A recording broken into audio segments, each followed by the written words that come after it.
Hello, everyone. I'm Stephen West. This is Philosophize This. Apologize for the short delay on the episode. As some of you know, I was expecting a son to be born in May, but he decided to come 6 weeks early, a few days ago. So we've been in and out of the NICU all week. Thank you for your patience. The good news is, the next 3 Mondays in a row, we're dropping episodes, so you can look forward to that, I guess. I'm just going to get started on this one. Quick heads up, though. This is a bit of a longer episode. I tried to cut it down, but I really wanted to take some additional care with some of these ideas today. I always try to be respectful of your time and the ideas. Look, I promise if you stick with it, it'll all come together by the end of the episode. So last time we talked about how there's this common way people will talk about politics. They'll say, that person over there is on the left, this person over here is on the right. And we talked about how to a lot of philosophers these days, how that's ultimately too simple a way to think about it if you ever want to understand the complexity of the ways people look at things. People's views don't often fall into a neat binary like that. It's become more and more common for people to be conservative on some issues, progressive on others. And more than that, these days, it's become more common to be talking about global issues that have so many moving parts to them that it can be pretty tough to just label somebody strictly left or right if they're not a complete cartoon of a person. I mean, don't get me wrong. On one hand, there's always Uncle Murray, red-faced, strumming his guitar, going off on the leftists at Thanksgiving dinner. Classic Uncle Murray behavior. And of course, there's always people out there that are putting the finishing touches on their most recent passive activism protest sign, putting extra glitter on it this time so that it really changes some people's minds. There's no shortage of people out there that are fine with dismissing Uncle Murray's entire existence as well. There's certainly people, that are fully captured ideologues on one side or the other of this. But outside of their visibility on whatever algorithm gives you your information about the world, is it even useful to reduce everyone's worldviews down into a neat little binary like left and right?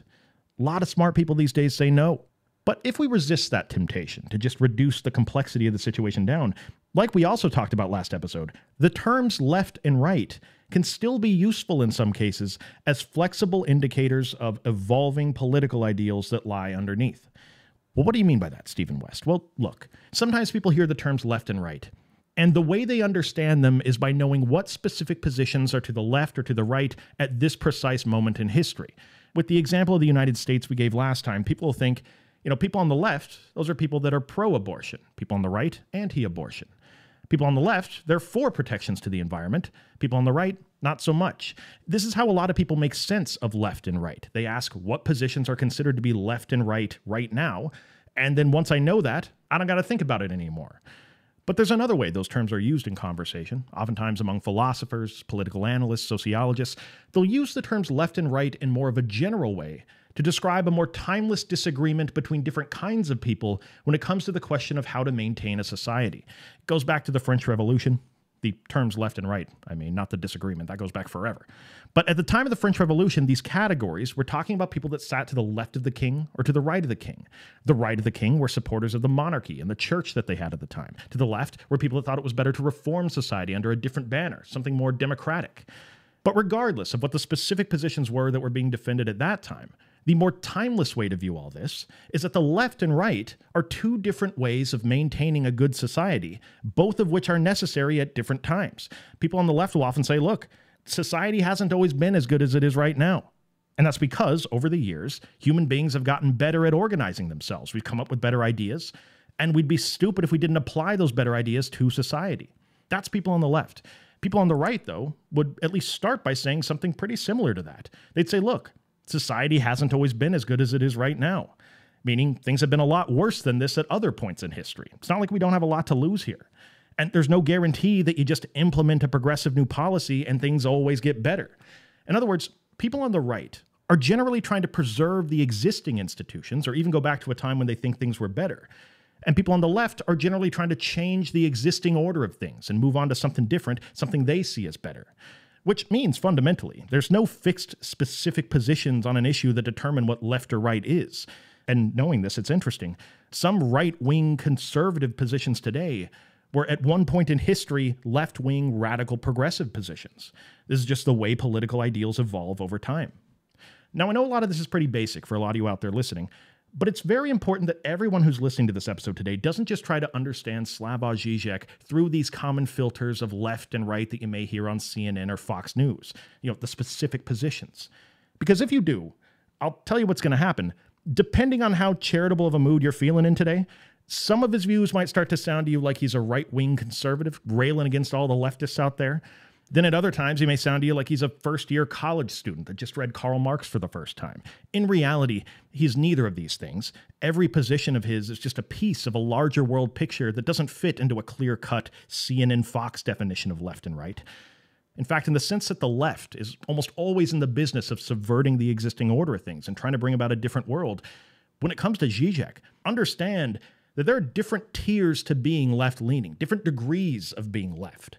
And the reality is, when it comes to a political spectrum of left and right, like the one that exists in the United States currently, Zizek is so far to the left that he's off the charts, that he's going to seem antagonistic towards what the United States calls the left, because he has a lot to criticize about what he sees as a bunch of pseudo-left-leaning people that are captured by processes that they need to be more self-aware of. What he thinks of himself as, the term that he uses, is that he's a moderately conservative communist, which seems like a paradoxical term on the surface, and it's intended by Zizek to be a little funny. But by the end of the episode, we're going to understand why that term actually makes a lot of sense to be able to describe him if you have an understanding of communism that isn't rooted in Western liberal capitalist propaganda. Now, to get there, we're going to need to understand more about the way Zizek sees the world, and to get there, we're going to need to know more about the way he sees the subjectivity of modern people. We talked about how important that is to him. And just being someone who's doing his work in the year 2024, psychoanalysis and psychology are going to be a big part of the way that he sees people's subjectivity. See, that's the thing about Zizek.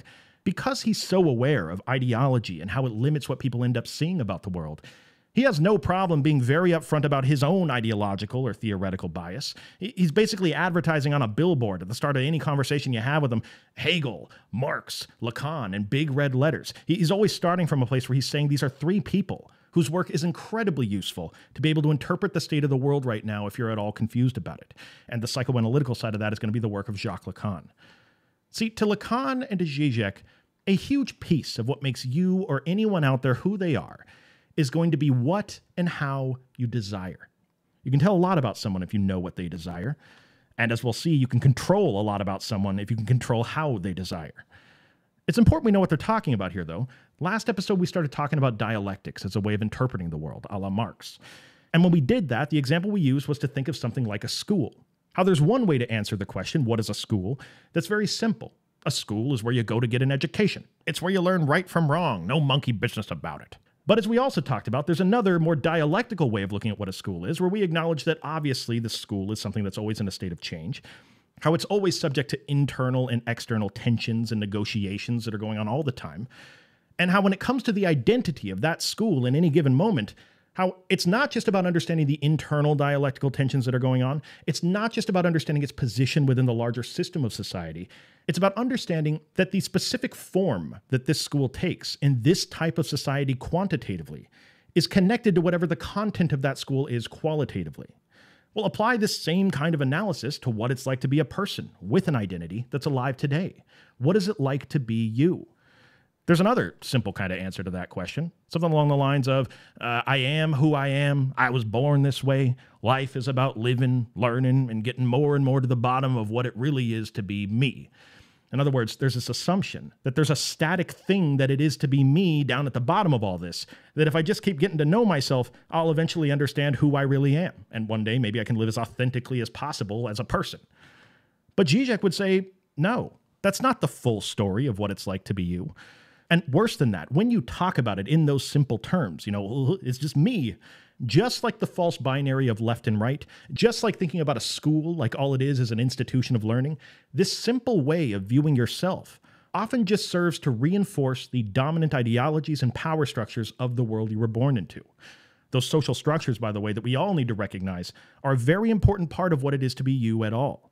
I mean, you can forget how much your identity is always something you fall into given what your options were when you were born. Your options to Lacan and Zizek being that symbolic order that we talked about on episode 1 of this series, the complex network of symbols and language that allows us to make sense of reality. Now, where does desire start to factor into all this? Well, remember when we talked about dialectics, and the example was that our understanding of something like the law is always related to our understanding of transgression, and how our understanding of transgression is related to how we think about the law. In other words, how the negations or the dialectical oppositions act as kind of like an engine that moves our understandings of these things forward. without engaging with the oppositions that make law what it is, say because of political gridlock, our understanding of the law will not move forward. Well, so too when it comes to your identity and what you desire. To Zizek, the person you are is always determined by the person that you are not. Your sense of who you are is shaped by what you perceive to be lacking in you. Meaning that if you're one way and you desire to be a different way, which we always do, the tension between the way you are right now and the way you want to be in the future is like an engine that drives your identity forward. When you're hungry and you don't want to be hungry anymore, it drives you to go get food. When you want to be somebody that knows more about the world around you, you listen to a podcast episode about it. If you wanted to be a calmer person than you are right now, maybe you start to meditate and build some skills there. Again, the way you are right now and the way you want to be in the future is like a perpetual engine that drives your identity forward. Or to put it in flowery language, as Zizek does, desire is the force inside someone that compels them to move beyond. Now, a quick disclaimer here. I don't want to present this all in a way that oversimplifies it, but I also kind of have to if I ever want to put it into a snippet of a podcast like this. In a world where people have dedicated their entire lives to understanding the work of Lacan on desire. I just can't cover all the details of it here. That said, one thing that doesn't feel wrong to say is that this idea that we talked about before, that your subjectivity or your identity is this thing that you have direct access to, that life is just me trying to discover who I truly am, that is an even bigger oversimplification. Because when you pay close attention to it, to Zizek, subjectivity is something that's actually pretty mysterious, if we're being honest. Something that there's still tons more work to be done if we're going to understand it. And that just like when it comes to trying to look at what a school is and all its complexity in a dialectical way, when you're trying to understand the true complexity of what it is to be you, it too is going to be something that's enormously complex, almost impossible to get a full grasp of. It's going to be something that's full of contradictions and paradoxes, and there's going to be temptations to try to simplify this process down all throughout the way, and those simplifications will always come with real negative consequences. There's a sense in which, just like with the dialectic, true self-knowledge is not about finding some ultimate static description of who you are in a given moment, but it's about a commitment to this process of examining your own subjectivity within those contradictions, tensions, and negotiations, accepting that as part of what subjectivity truly is. So to return back to the one-sentence version of this, if we can say anything general about human psychology, what you desire is, to Zizek, a fundamental component of what drives people forward. Because what we want, in other words, what we are not yet, a negation, creates a tension that moves us in a particular direction with our behaviors that then continually reshapes our identity as we go on throughout our life. But, and here's another very important part of human psychology for Lacan and Zizek, you never actually get what you ultimately desire. Meaning, as a person, you're always wanting things, but there is always a gap between the specific thing that you say you want and an unconscious desire that lies beyond that thing that is elusive and unattainable. This may sound weird, but it's actually not that extreme of an idea. It's something we see around us in other people all the time. We just may not see it in ourselves. Let's give a couple examples of the kind of thing they're talking about, though. Someone, hypothetical person, could say that what they want is to be in a stable, loving, romantic relationship. And they could tell you everything they want in a partner. They could tell you the kind of life they want to have with them. They can go out on all kinds of picnic lunches and dating reality shows and put in some serious effort to try to make what they say they want to happen, happen. But for the sake of this example, imagine this is also someone who's gone through some serious trauma in their past. And that while they think they just want to be in a stable, loving relationship, at an unconscious level, they actually have a drive to be in a relationship so bad so that they can relive and resolve some of those past traumas. This is an example of the kind of psychological predicament that we're always in as people, and yours will vary depending on who you are. For Zizek, there is a gap between what this person swears they want and can consciously articulate and the unattainable thing that lies underneath. Let's give another example of this in the form of a commodity, because it's going to be useful for understanding how Zizek sees the rest of the world. Someone could say that what they want is, I want a Lamborghini. And they could tell you all the reasons. They could say, I love the way it looks, or how fast it goes, the social status I'm going to get from driving it around. Oh boy, people are going to think I'm such a great guy when I drive this around. People could say that's what they want. But it could also be the case that at an unconscious level, this could be something that they really want because they're on some quest to be perfect or something, or to overcome feelings of inadequacy that they have, or to even just be desired by others. In other words, The real object of desire for Zizek or Lacan is not the Lamborghini, but something to fill a void or a lack in their life that's never actually going to be solved by having that Lamborghini. Now, somebody can hear this and think, wow. If this is what it is fundamentally to be a person, to desire like this and to never get it, then what a pessimistic outlook on life in general. It starts to almost sound like Schopenhauer, our pessimistic friend from many episodes ago, where life to him is about restlessly striving for the things we think are going to make us happy. But then he says we're perpetually disappointed when we get the thing like the Lamborghini, because we get it, we drive around in it for a while, and a few months later when you're driving around in it, it's now just become your car. Nothing special about it at all. To Schopenhauer, your life is to restlessly strive for one thing after another, and then in the event that you get the thing you want, at most what you're getting for him is not happiness, but just a temporary relief of suffering. Now for Zizek, it's important to understand the differences in his outlook. If this type of unfulfillable desire is just a part of the human condition, then it's interesting. He's not really concerned with talking about whether fundamentally that's a good thing or a torturous thing. In fact, if you're someone that wanted to talk about how this constant desire is like Sisyphus pushing a rock up a hill, it seems like torture, he'd probably ask, can you imagine how bad it would be to never desire anything at all? He calls that actually the peak of melancholy. It's almost like being dead to never desire anything. So to him, it's like, no, don't get sad about it yet. For him, he's not looking at all this about human psychology because he wants to make big declarations about how great it is to be alive or not. What he's interested in is a more analytical claim about the world. Remember, he's interested in what's going on in the world and how it got this way. What he's asking is, if this desire is a good description of a fundamental piece of human subjectivity, if we can use Lacan's work to interpret the world in this way, then how does human subjectivity link up with the existing social structures that people are born into? Again, saying nothing about whether they're good or bad yet. What is this relationship between subjectivity and society? This is where Zizek's operating at. And this is probably where you'd want to point out how absolutely genius capitalism is, in particular, as something that takes advantage of these aspects of human psychology. See, people can hear that Zizek's really critical of global capitalism and the effects it has on the world, and that's certainly true. But as someone who spent a lot of his 75 years on this planet trying to unpack the ideology that dictates people's thinking, to him, you have to just stop and behold the system that capitalism has evolved into. Think about it. What was the strength we talked about last time in this modern system of organization in the Western world of liberal democratic capitalism? Well, let's break down what it does piece by piece. We have classical liberalism, which says everybody be an individual, and as long as you follow the laws, be whatever kind of individual you want to be.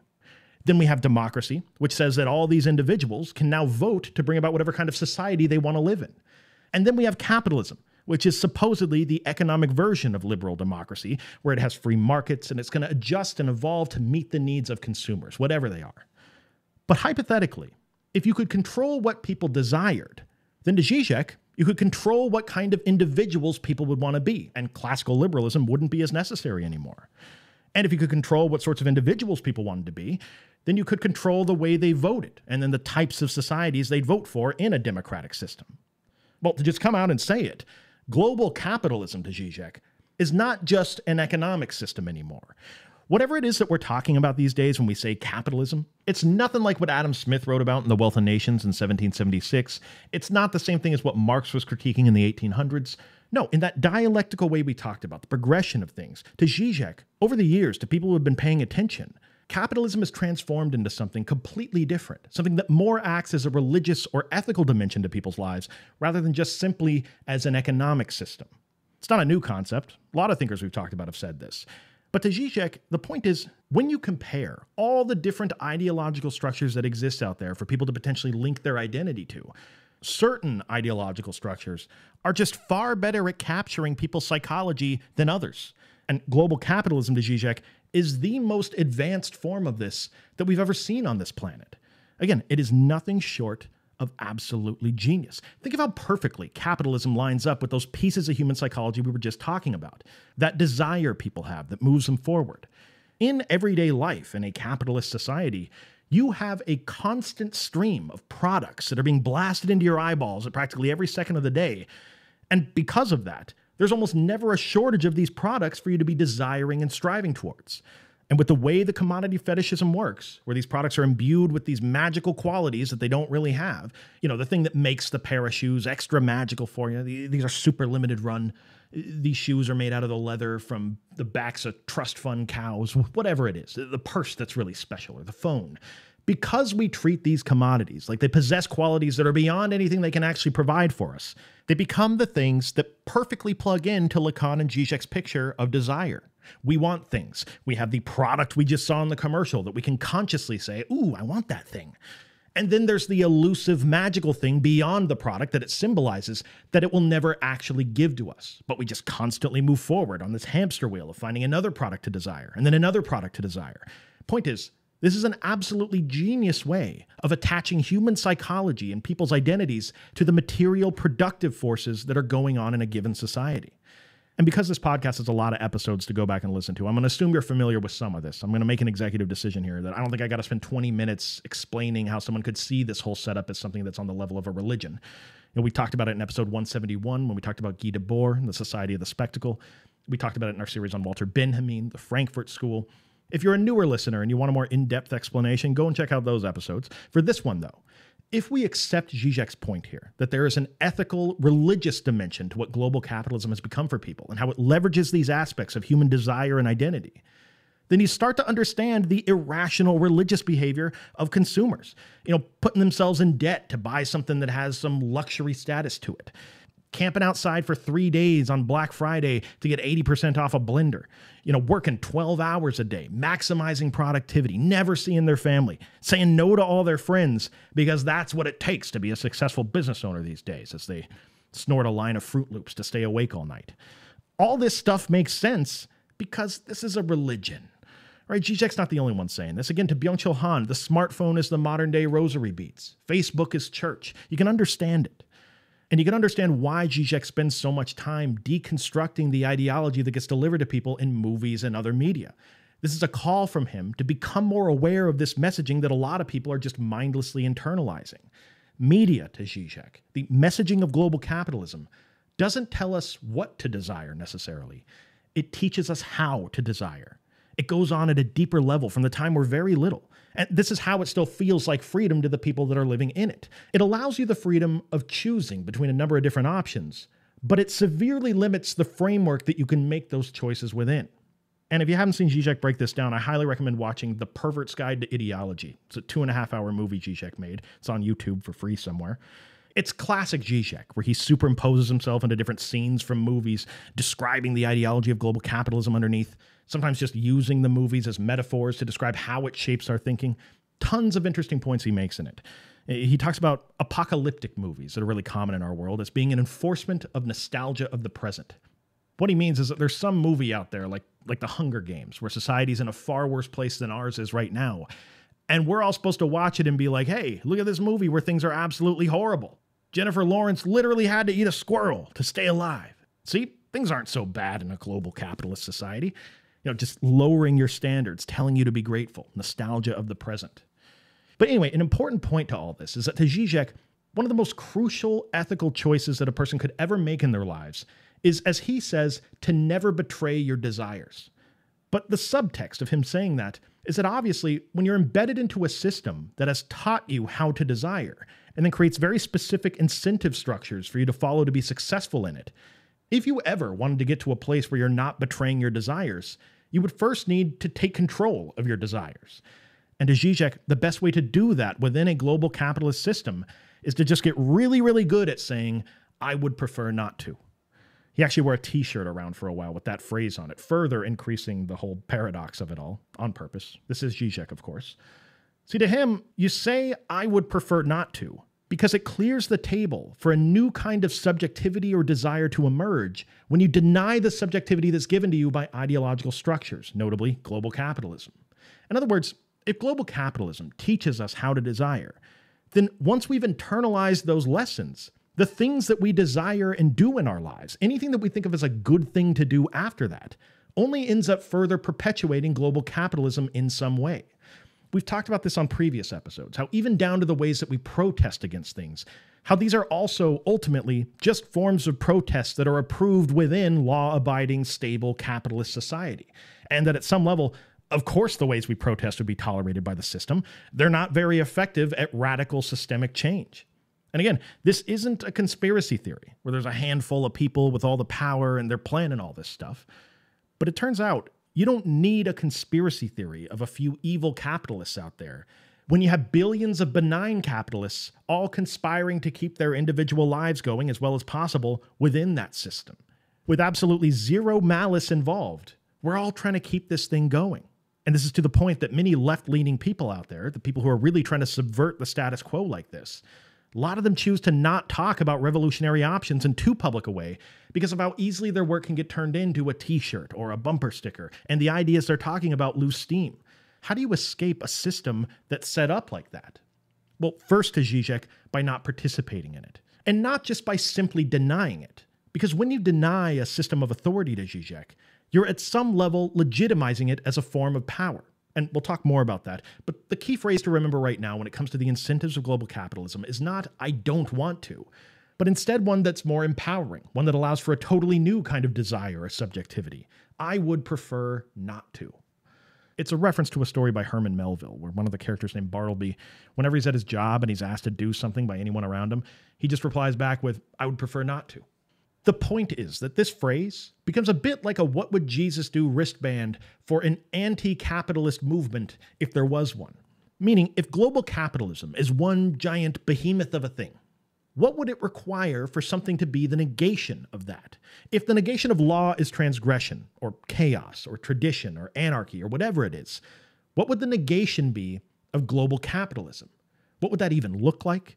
Is it even possible or productive to think on this kind of scale? For Slavoj Zizek, I would prefer not to, becomes a great starting point for finding a way out of any kind of ideological structure. Now, let's consider the other side of this for a second. If you're somebody that Zizek would see as someone who's embedded in global capitalist ideology, then you may agree on some of the stuff he's saying here, but have a totally different read on it. For example, someone could hear all this and say, yeah, I agree. Capitalism is an amazingly efficient system, and it is nothing short of incredible at taking advantage of human psychology. But the way I see that, all you're really saying there is that capitalism works perfectly alongside what I call human nature. It considers the way that people naturally desire things, and then it creates opportunities for people to get the things they want out of life. What's so wrong with that? To me, that's actually a testament to how great the system is, not a problem. But can we accept that as a premise, that this is what capitalism is doing? It's worth asking, is that all that capitalism is doing? Is it worth considering the specifics of how capitalism locks people into these perpetual desire loops? What keeps capitalism going? Well, as it's been said by many thinkers before, the problem is that global capitalism is a system that's fundamentally built on antagonism between people. Again, if you see any problem with the current way things are set up and the problems around the world that it's producing, it's worth considering that one of the main identifying qualities of capitalism as a system, a big part of what makes it even work, is this antagonism that exists between the ruling class and the exploited class. Quick, super basic recap here for anybody that needs context, always trying to include new listeners. It's been said before that capitalist society, as we've set it up so far throughout human history, requires there to be two distinct classes for it to work. There needs to be one type of person that owns the means of production, and then there need to be workers who, so that they can make their living, rent their labor out to these people that own the means of production. Now, those workers are paid less than the value that they produce. And the difference between what they're paid and the value they produce is called surplus value, or the profit that the people that own the means of production take as compensation for the risk they have to assume for owning the means of production. Now, capitalism, one way to think of it, is that it's essentially a giant machine for producing this surplus value. And this relationship, where there's one group that profits off the value that another exploited group of people are producing, same thing we see in feudalism, same thing we see in slave economies, this relationship leads to an antagonism between different classes of people that produces a ton of different social problems that you can see in the world all around you.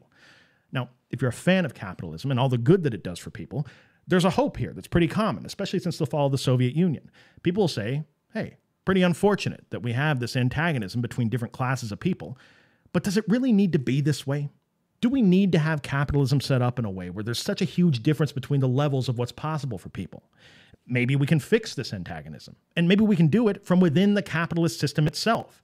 In other words, if liberalism and socialism have been at odds in recent history, then let's try to find a happy medium between the two. And this is the emergence of the modern political strategy of democratic socialism, where we're going to keep the capitalist system more or less exactly how it is, and it's going to continue to produce this inequality and social unrest that's going to make a certain number of people out there miserable. But through socialism, we're going to remove some of the negative effects of that. We'll do slight reforms, one little step at a time, no need for a revolution. And if we do this, then maybe we can make a system that's a bit more humane, a little less racist, a little less sexist. We're going to give people homes if they're homeless. We're going to pay for people to go to college and get an education, pay for people's health care. A modern democratic socialist might say that capitalism does produce some undesirable effects, yeah. But look, if people at least can have these basic services, then nobody's going to be rioting in the streets. In other words, Marx's prediction that the workers will eventually overthrow the ruling class will never actually happen. There will be no exploited class of people to rise up and overthrow the existing order of things because nobody's going to feel exploited anymore. Common democratic socialist slogan is we got to find a way to make capitalism work for the people rather than the people working for capitalism. But to Slavoj Zizek, democratic socialist slogans like that are meaningless platitudes when you consider the actual situation we're in. It all sounds great to him. But this idea that we're going to somehow get rid of the exploited class of people through piecemeal reforms is ultimately a delusion, he thinks, that really only exists within global capitalist thinking. Because to him, this antagonism that exists between classes, again, this is part of what makes capitalism work in the first place. For capitalism to work, we need people fearing for their jobs, feeling desperate. We need people to be incapable of demanding better work conditions or pay. And even if we see some quality of life improvements in developed Western countries, we need people being immiserated in other places abroad to keep the system working. We need cheap labor from other countries. We need the neocolonialism of harvesting resources from other countries. We need the imbalanced trade agreements that exploit these people. You know, contrary to what someone optimistic about global capitalism might delude themselves into believing, to Zizek, these things that happen are not a malfunction of the system. These things are essential features of what the system requires to keep on functioning. Fact is, global capitalism, to Zizek, absolutely thrives on the constant creation and recreation of the other, which then ensures a constant flow of this cheap labor and resources from people that are in a state of dependency, which then further maintains the concentration of wealth and power in developed nations and in the hands of an elite few within them. Again, this stuff is not a malfunction. This is how the system keeps on working at all. Capitalism is built upon this antagonism, to Zizek. The metaphor that comes to mind is to think of global capitalism as being similar to a combustion engine. A combustion engine is an incredibly powerful thing. You can use it to take you in any number of different directions if you know how to use it. But the engine itself, by design, is based on an antagonism with physical stuff. Meaning you got to burn stuff and destroy materials, most of the time gas, to be able to get the good stuff that you want out of that engine. And that antagonism, at the root of what a combustion engine is, may bother you at a certain level. You may wish we could make little changes to the engine where we didn't have to burn stuff anymore to make it work. And in a very democratic socialist sort of way, to Zizek, you could have the best of intentions, coming up with little ways to make the engine more efficient. Maybe we don't got to burn as much now to be able to use it anymore. And all that's fine. But there's another reality to the situation that we all need to acknowledge. You're never going to get rid of that antagonism altogether, because that antagonism of burning stuff is literally the thing that makes a combustion engine a combustion engine. There's a sense in which if you can make the engine work without it having to combust things, it'd be something entirely different. Which, by the way, is what Zizek thinks we should be doing with global capitalism, moving on to something different. More specifically, he thinks it's coming to an end. But in the meantime, he's certainly not going to get deluded by what he sees as a middle path of democratic socialism. To Zizek, if you truly remove the exploited class of people, then in a sense, it wouldn't be capitalism anymore. This is why, to Zizek, democratic socialism, from one perspective, he says is the most conservative option that people have to vote for. Because remember, as we talked about at the beginning, conservatives want to preserve the existing institutions. Well, in this way, democratic socialists are giving people healthcare, housing, and education, trying to prevent social unrest that would lead to chaos. But in doing so, to Zizek, they end up preserving the fundamentally broken system underneath that requires certain people to be exploited. It's an ironic position, because Zizek actually is for these services being provided to people. He doesn't oppose the services, but he opposes democratic socialism as a political strategy. It's too surface level to him. It's not fixing the problem. It's just allowing people to continue being exploited. And as long as it's not happening on your doorstep, as long as people pretty close to your doorstep get government cheese and housing, then I guess the problems really aren't that bad. But he'd say, notice how those same people that support that policy will change their tune the second the exploited people are actually on their doorstep. What all this leads to, Zizek thinks, is an entirely new kind of subjectivity in people living today that shows up all over the world, and you'll see versions of this new way of thinking on both the left and the right. And we'll talk a bunch more about this next episode, this new kind of person, and how much this all aligns with the work of Byung-Chul Han. But the short version of this is that the subjectivity that dominates people's thinking in today's world is not what you might assume. It's not the traditional, hierarchical, patriarchal type of thinking. That sort of thinking certainly is still there to Zizek, but the more common one, he says, that's still so new to people that they don't even notice it's going on, is what he calls the more nihilistic, post-patriarchal way of thinking that presents itself to people as more freedom that they have and as though their worldview is revolutionary, when in reality, this way of thinking actually ends up enslaving people at an even deeper level than they were before. Again, we'll talk a lot about the ways this manifests in people's lives next episode. Going to be a fun one. But for right now, there's still one burning question that needs to be answered to understand how Zizek's thinking about the state of the world. Why does he describe himself, although it's meant to be kind of funny, as a moderately conservative communist? I mean, for somebody that grew up and went to school in a global capitalist society, you can wonder how Zizek could ever say something so stupid. They may ask, if you consider what went on during the 20th century, how communism was tried, and then how over and over again it led to the deaths of hundreds of millions of people, how could anybody say that they're a communist in public and not be laughed out of the room? Clearly, this system that Marx came up with for how society should be structured didn't work. I mean, I get it, capitalism isn't perfect, but how can somebody that claims to be an intellectual still be taking this stuff seriously? Well, I think what Zizek would say there is that what you just gave is a fake understanding of Karl Marx. That it's not a coincidence that somebody that would talk about stuff this way was raised and educated in a global capitalist society, and that it's not a coincidence that this person who's saying this stuff has never actually read the philosophy of Karl Marx. There's a reason that calling somebody specifically a Marxist in capitalist society has turned into a, what? Oh my God, they're a what? Oh. There's a reason the person that's demonized before you even read a single word of what they wrote is not Hobbes, Locke, or Rousseau. It's not a coincidence that Marx would be the one that gets this kind of special treatment, because some people would say that there's a special level of correct that he was about the problems this society was going to be producing for us. A lot of people listening probably know how this is. I mean, you grow up and the stuff you hear about Marx and communism, it can make you think he's like an evil dude with antennas and horns or something. No, he was a philosopher. And he wasn't some guy sitting around saying, death to capitalism. No, I want to be in charge. Let's get rid of capitalism. He wasn't somebody that created an exact way that society should be structured and then called it communism, where first you start with a leader and then you make some gulags. And forget about individualism, guys, because everybody should be working towards a common goal determined by the government. That's my plan. We're all going to dig a giant hole together and call it communism. No, his philosophy wasn't anything like that. In fact, in reality, Marx was a dialectical thinker. He didn't think it was possible to come up with some ultimate design for a society that all future societies should follow as a model, which is why he never did it. Which is also part of the reason, by the way, it was so possible for dictators and revolutionaries to come along in the 20th century and impose their horrible ideas for how a society should be structured. But for Marx, he thought it was a mistake to think that you could just design a model for a perfect society. For him, the design of any society would have to start by considering the specific material conditions we're in, the needs and resources of the particular individuals that you're trying to build that society for. And he just didn't think that sort of thing could be planned ahead of time. Now, what did Marx say? Well, he did say that he saw that antagonism between classes and capitalism that we talked about before. And he did say that he thought inevitably the working class would overthrow the ruling class.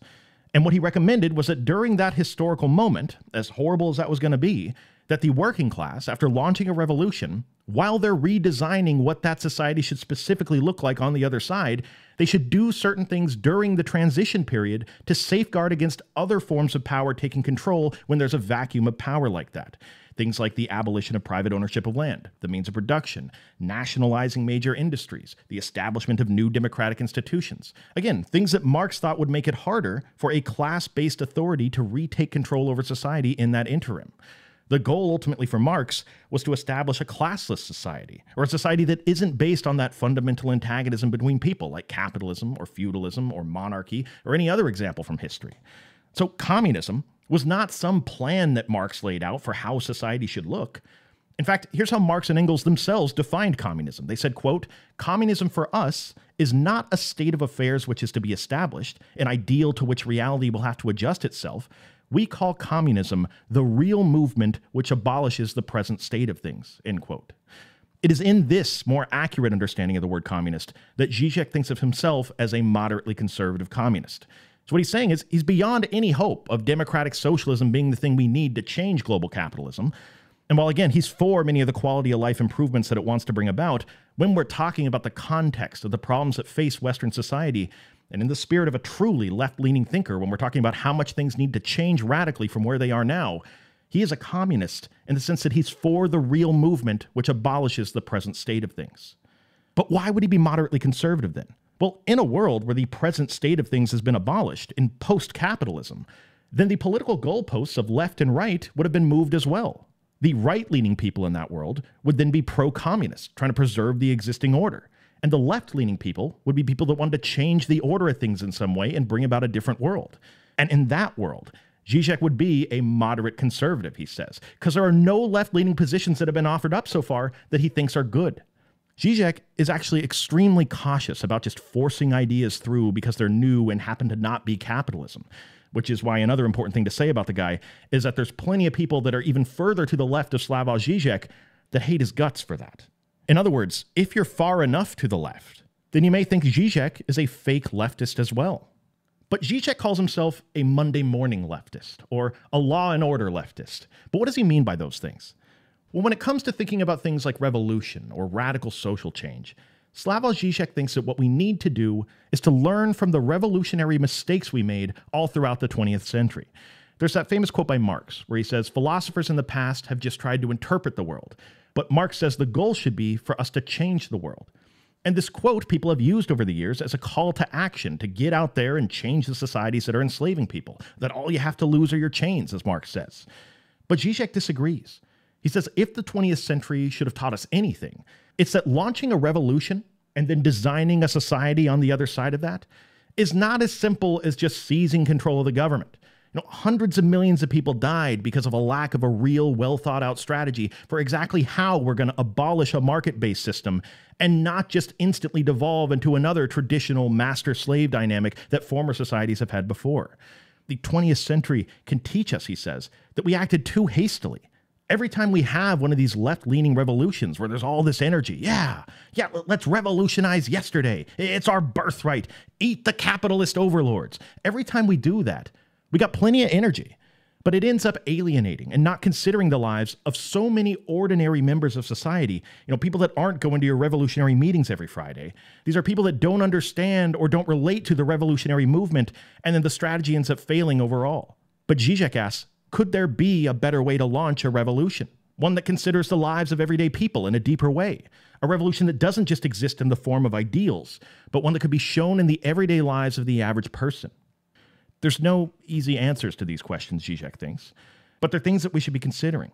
Because to him, this idea from Marx that we should stop interpreting the world and go out there and change it instead, when you just say that and then don't think about it, it just either gets people trapped in the sort of Western progressive pseudo-activism that doesn't really change anything, or it makes people so excited to change that they don't fully consider how quickly, in a dialectical way, political movements will often devolve into their opposites.